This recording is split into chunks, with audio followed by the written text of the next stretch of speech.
Bienvenue dans Style Me Up pour une édition spéciale Semaine de la mode masculine. Un rendez-vous quotidien pendant toute une semaine pour tout savoir des tendances de l'été prochain. Styliste autodidacte, Arashi Yanagawa présente pour la troisième fois sa collection à Paris. L'ancien boxeur professionnel a plutôt bien réussi sa reconversion fashion. Son label, John Lawrence Sullivan, nommé en hommage à un boxeur professionnel du 19e siècle, cartonne au Japon. Et Paris semble tenir ses promesses de tremplin pour l'international.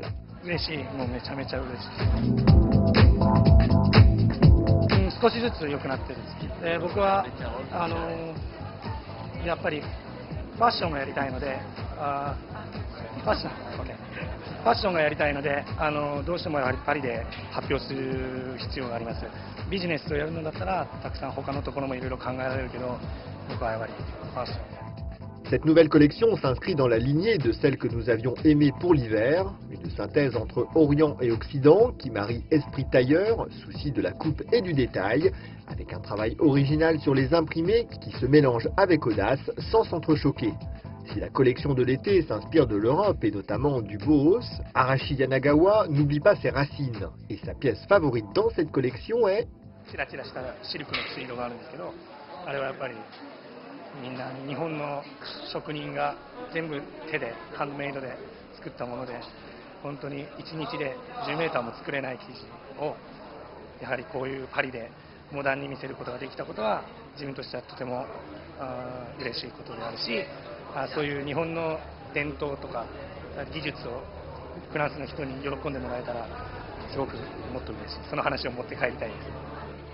Un joli travail autour de la veste, du pantalon à la taille bien prise, de la rayure et du perfecto, le tout dans une gamme de couleurs primaires très toniques. On vous laisse découvrir. やっぱり素材のコンビネーションとか、新しい素材をいつもトライしていることと、テーラードだけどやはりカッティングは常にいつもチャレンジして新しいものに挑戦しています。だからそういう風に見えるのだと思います。 Thank you. Merci beaucoup. Nous vous emmenons maintenant dans les coulisses de la préparation d'un défilé. On ne vous parle pas des backstage 10 minutes avant le show, entre habilleuses, coiffeuses et maquilleuses, mais des essayages qui ont lieu quelques jours avant. Rendez-vous rue de Bassano dans les ateliers de la maison Smalto. Yoon Jong-bak est depuis plusieurs années déjà en charge des collections Smalto. Le défilé a lieu dans 48 heures, la pression monte et depuis plusieurs jours, les nuits sont courtes. Je crois, ouais, entre 30 minutes et 3 heures, je pense. Depuis combien? Ça va faire une semaine, je crois, à peu près.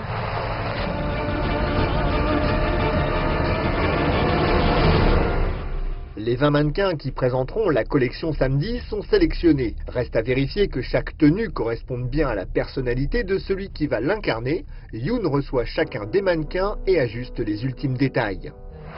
Ce côté un peu gracieux, comme vous voyez. Donc du coup on lui met entre les guillemets, on va dire quelque chose du week-end, décontracté. Mais d'ailleurs vous allez voir la veste dont je parlais tout à l'heure qui est en maille, mais qui est structurée. Donc c'est les côtés très stricts, on va dire presque minimaliste, mais décontracté en même temps. Soit des accessoires, des chaussures, toutes les pièces seront ensuite retouchées pour mettre en valeur la précision des coupes, la fluidité des matières. Yoon accorde une grande importance aux détails, comme sur cette tenue de soirée estivale, qui emprunte au code du smoking sans en avoir la solennité. Là par exemple, si vous approchez, c'est la chemise. La chemise du soir en col cassé, avec le détail, c'est un gros grain en soie. Tout est parfait, une petite photo qui servira à identifier les looks et les mannequins le jour J. Faute Alix.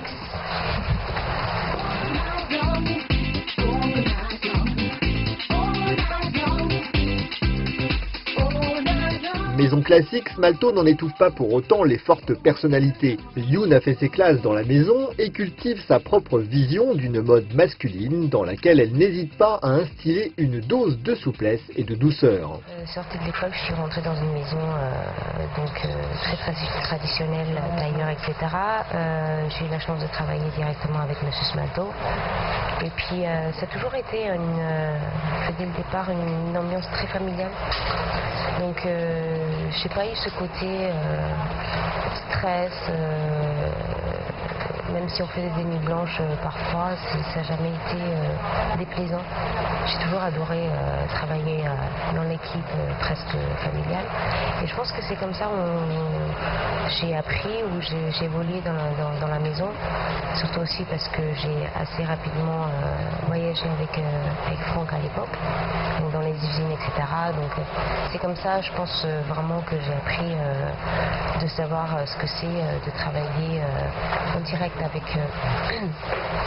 les tailleurs de différentes usines et de comprendre parfois que ce qu'on souhaite en tant que styliste n'est pas réalisable industriellement.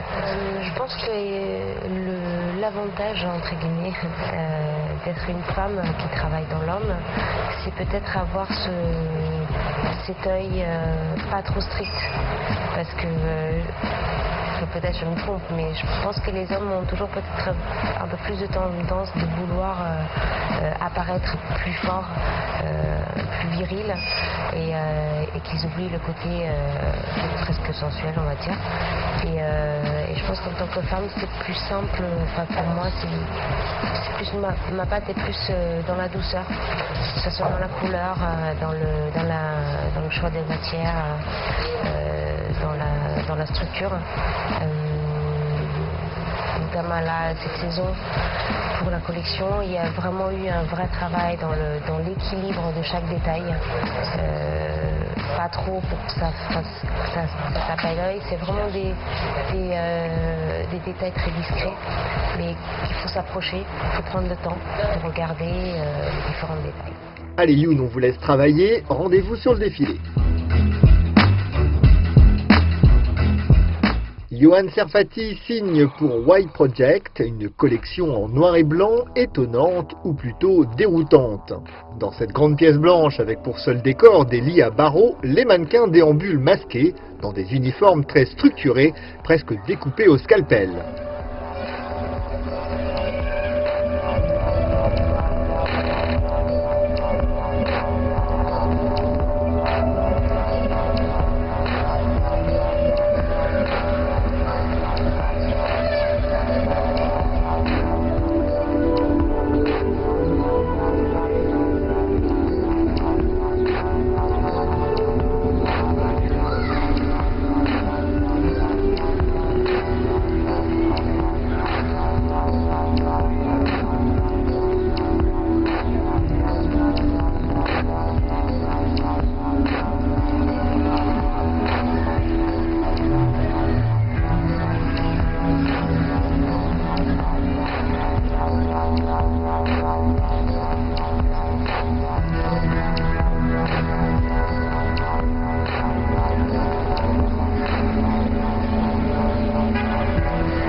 De l'élégance et beaucoup de sensualité pour la collection Emporio Armani, grâce à ses tissus souples, ses transparences, ses coupes qui épousent le corps et ses longueurs assez courtes sur les shorts.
Voilà, Steamy Up, c'est officiellement terminé pour aujourd'hui. On vous retrouve dès demain pour une 4e journée 100% fashion. Et d'ici là, surtout, ne lâchez rien.